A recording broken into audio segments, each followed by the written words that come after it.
Just started working with a buyer, and they were under contract about to buy a $56,000 piece of property. And they forgot one crucial step in that deal and ended up terminating it because if they hadn't, they were going to lose $56,000. So in this video, I'm giving you the checklist that strategic buyers use before they spend a dime on surveys or even walk the land. This checklist will save you time and money. Most land buyers are asking questions, and they're good questions, but they're the wrong questions at the wrong time. One of the first things that land buyers ask is, well, what's the price per acre? Or, how far away are utilities? Those are both really good questions, but if you ask them in the wrong sequence with other questions, you could be left holding back. What happens that leads those to be the first questions to be asked is a buyer falls in love with the property because they see it online, they see the location, they absolutely fall in love with it, and they get emotionally attached to it. And then when they start doing their due diligence, they put that offer in, they get the title work done, they get that survey done. That's when they find out important things like it doesn't have access, or they've done tests for septic systems and it's failed those tests previously. And that client that I was just telling you about, they almost screwed it up, but luckily they approached me about it. We got everything on pause and analyzed it, and I got them out of a potentially really bad situation. So what we did is we reversed the process, and instead of falling in love with that land, I showed them the system, and we're committed to the system. They fell in love with the system, if you will, and we're on the way to finding a nice piece of property for them to build that dream cabin on. Number one, always, always, always start with the end use in mind. Before you start looking at property, you've got to know what do you want to use that property for, and not just a general idea like, oh, I think I might build a cabin and then later build a house. No, you need to have an idea of what that end product looks like before you even start looking at Zillow and Realtor. And ask yourself some very specific questions. What do I want this land to do for me as the buyer? Is this thing going to be for retirement? Are you going to end up putting a dream home on it? If so, what does that dream home look like? Is it going to be 2 bedrooms? Is it going to be 5 bedrooms? Or is it going to be 5 or 6 cabins potentially in a compound on a ridge on the property? Is this something that you're going to use for homesteading, or are you going to try to generate some rental income on it when you're not using it? These questions are going to determine everything else with this property moving forward. That's why it's the first one in the checklist. I mean, think about it. A piece of property that's perfect for hunting may not be exactly where you want to build a cabin on it. And if it's the ideal location for rental income, that may be too close in for you to actually want to live on later. Now, can you get dual use or potentially 3 different uses out of it? Sure, but it's going to be a lot more strategic purchase at that point, because if you're solving for 3 problems instead of 1, it's going to have to be a lot more perfect piece of property than if you're just going to build that weekend cabin in the woods. So start with the question, when this land that I'm about to buy is at its best, what is it doing for me as the owner of it?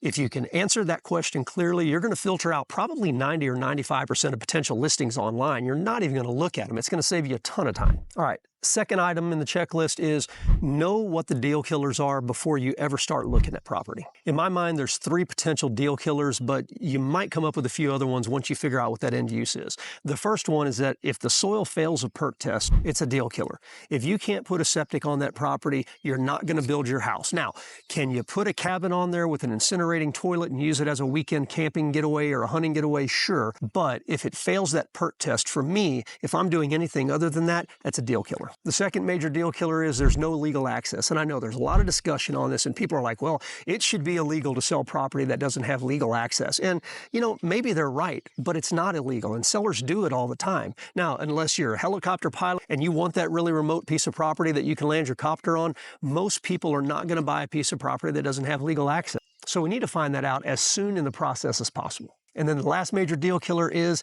if there's no water or you don't have the ability to put a well on that property. Look, at this point in time, if you don't have water rights on your property, me personally, I don't know that I would buy it. This is going to become a major issue moving forward in a lot of states, and it's already starting in most states, especially those kind of in the western half of the U.S.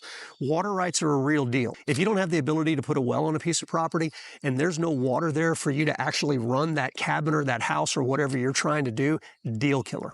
All right, so let's dig into each of these just a little more deeply. So let's talk about that perk test. If you're not familiar with a perk test, if you're putting a septic system in, you have to see how quickly or not, the soil actually drains water. Now, when you have a septic system, the effluent, that's what they call the poop water that comes out, it's treated at that point, right? It's mostly safe, but the effluent has to have a place to go. So if the soil does not absorb water at all, or if water runs through it too quickly, it could fail a perk test.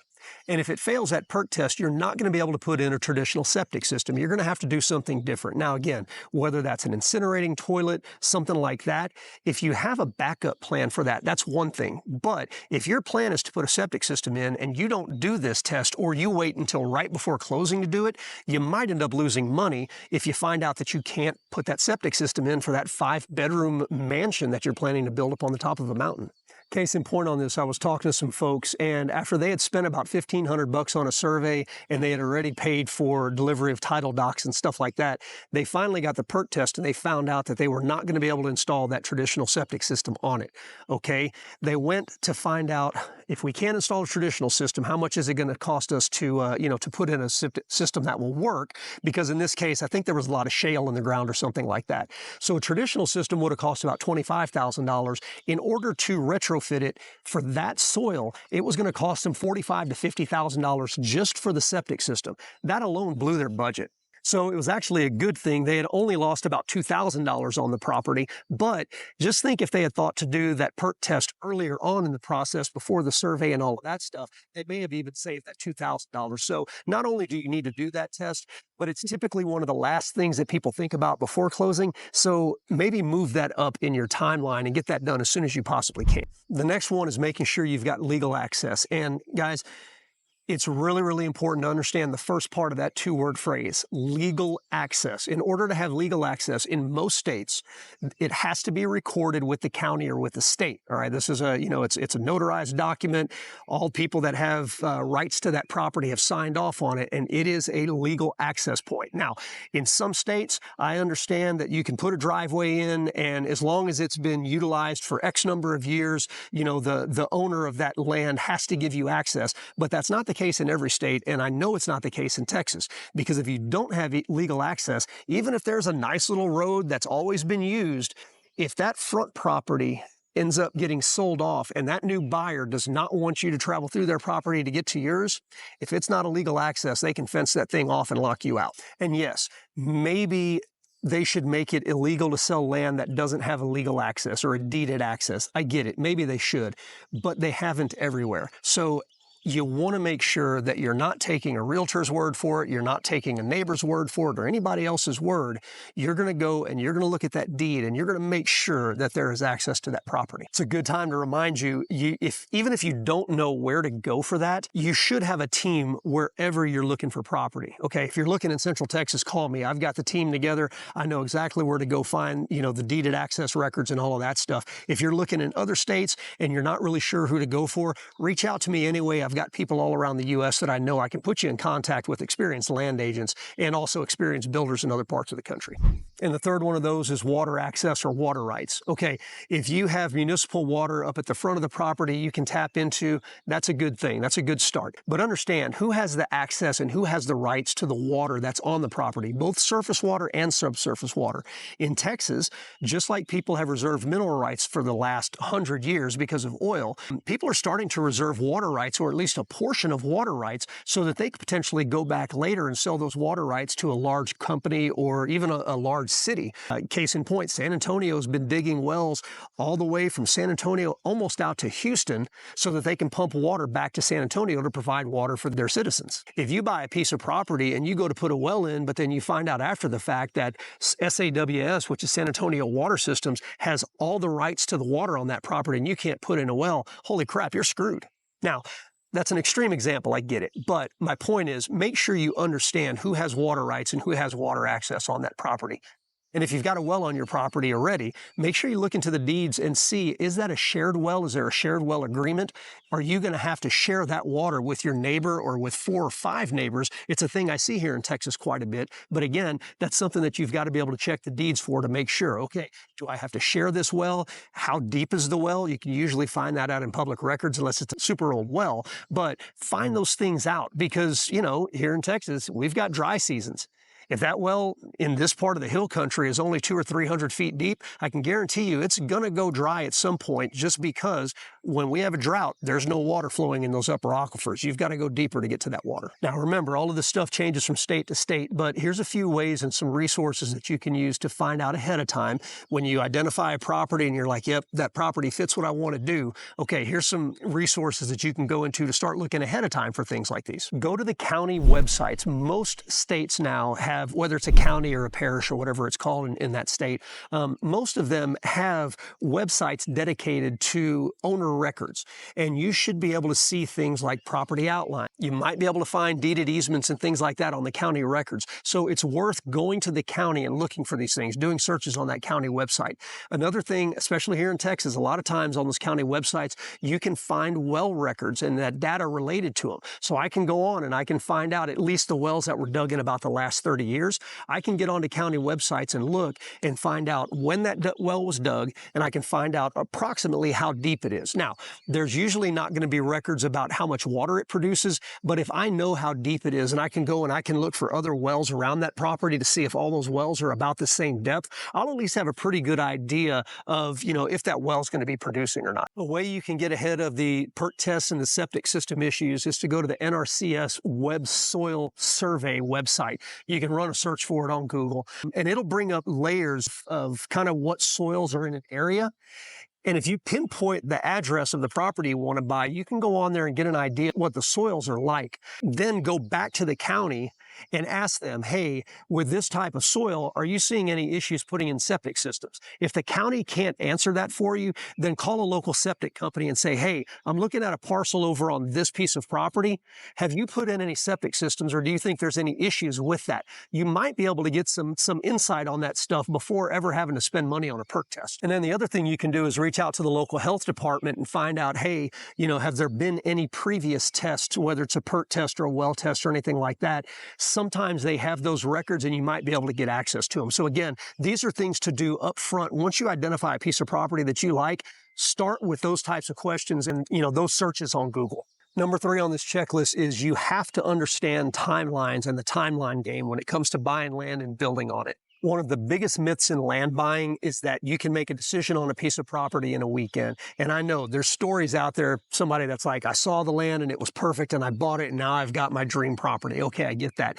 And what you don't hear a lot of times, and what smart buyers really do on this, is they spend 2, 3, 4 months actually educating themselves on, again, going back to that first question, what's the end use? Doing research on that area. Once you have that end use in mind, you have a general location, and you just kind of educate yourself and dial in and answer questions, and you don't really know what you don't know until you figure out that you don't know it. And I hope that makes sense. But the buyers that have the most success on this are really, really educated and can spend months getting that education before they ever start walking property or, putting offers in or anything like that. The biggest risk here is if you're not educated, you end up with a situation that I would call a sequencing risk. If you do the wrong step at the wrong time, it could end up costing you a lot of money that you didn't have to spend. Again, earlier, if you can find the questions out about the PERT tests and about wells and stuff like that before you pay for a survey or something like that, it can save you that survey money. And again, it might be $1,500 or $2,000. So make sure that your sequencing is correct in that timeline. I mean, I've seen issues with sequencing over and over, somebody, and again, it goes back to, falling in love and wanting to buy a property based on your emotion right away. You see a property, they put an offer in on it, and then they start gathering data. They figure out 3 or 4 weeks in, oh crap, that thing's in a floodplain, or it's in a floodway, even worse. Oh, I just realized that my insurance, if I build what I want to build on there, my insurance is going to be $5,000 a year. And I don't know about you, but I don't have an extra $400, $450 a month if I've got a budget, just because I didn't realize that my insurance is going to be higher because it's in a high fire risk area or a high flood area. So these are all things that you've got to do ahead of time. And again, keep that sequence in mind. What are the most important things? If you go back to the 3 deal killers, or if you had other deal killers that you have to have for your property, try to answer those questions before you ever submit an offer on a piece of property. And going back to the first part of the checklist, this is that sequence that you want to use. First of all, you've got to clarify that end use. Number 1, No doubt. Then you want to make sure that you're screening for access, septic availability, and water availability. After that, you want to check your zoning and use restrictions. And again, remember, just because it's out in a rural area doesn't mean that there's not deed restrictions on that property. As property is broken up over time, owners can go in and put seller-imposed deed restrictions on a property, and you've got to know about those up front. And then the last part of that sequence, finally, when you've answered all those questions, that's when you start worrying about price, offer terms, and stuff like that. I mean, the biggest question that I have for most buyers is why the rush? I know you've heard of, multiple offers and oh, it's going for over asking price and stuff like that. Buying land is not like buying a house. Okay. If it is a perfect piece of land, okay, yeah, you may have one or two extra people that are interested in it. But if you don't do your due diligence, if you rush, if you follow that emotion, if you fall in love with it, again, you're going to end up losing money on it. The chances of a great outcome, if you don't do your due diligence up front, are really, really small. And if you're like, oh, I've seen property go really quickly and you don't quite believe me on that, go on Zillow, Realtor.com. I use Realtor.com, but anyway, go on one of those, or Lands of Texas, Lands of America, and just look on average how long those dirt properties have been on the market. Most of them, again, unless they're very recently on the market, have been on the market for months and maybe even years. You have time. Don't rush it. Biggest piece of advice I can give you on this, if you need more beyond that, again, you've got time. Don't rush it. Take 90 days. Take 120 days. It's okay. After that, take 30 days to scout. Okay, now where is this property going to be? And I don't mean scout like, oh, it's going to be in Colorado or it's going to be in Utah or whatever.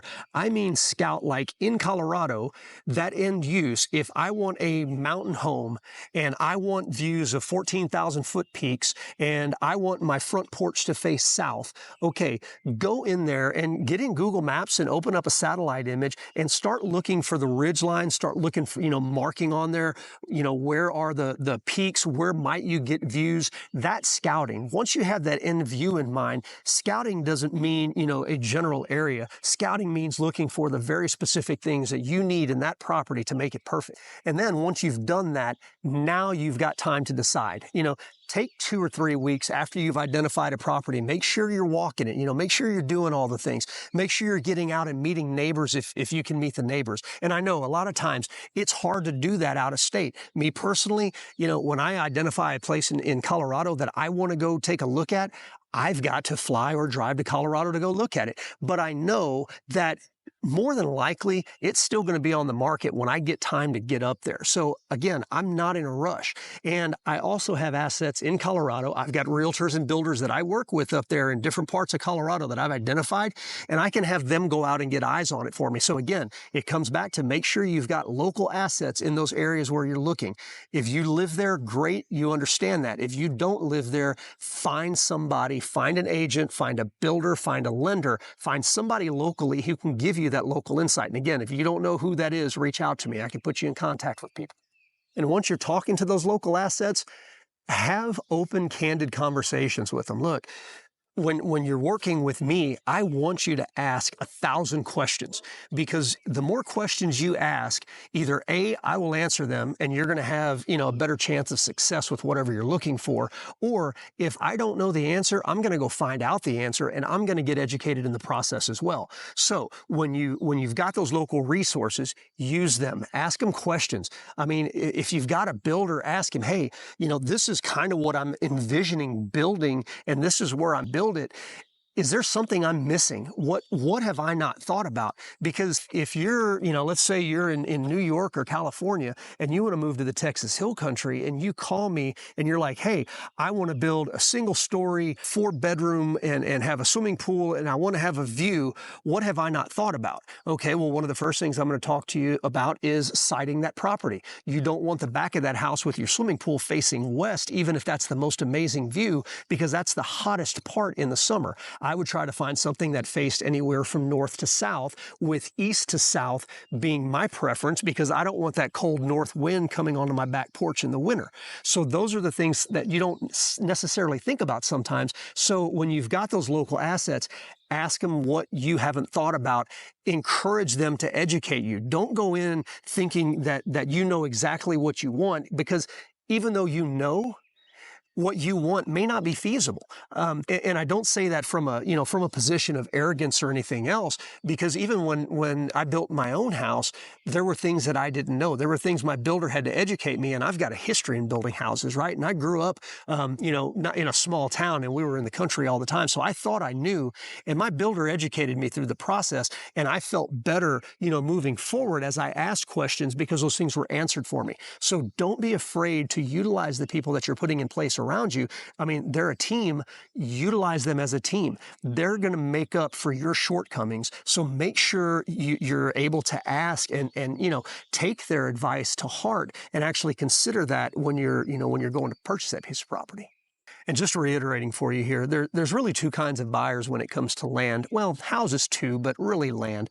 You have emotional buyers and you have strategic buyers. Okay, emotional buyers are, again, you're out here, oh my gosh, I see a view and, oh, I saw a deer and it's perfect. The land is manicured and I love that piece of property. I can just envision us sitting out under that oak tree, that big giant oak tree, and that land's perfect. Okay, that's the emotional buyer, and they're going to rush to put in an offer because they don't want anybody to take that property away from them. That's their dream, and they want to act on it right now.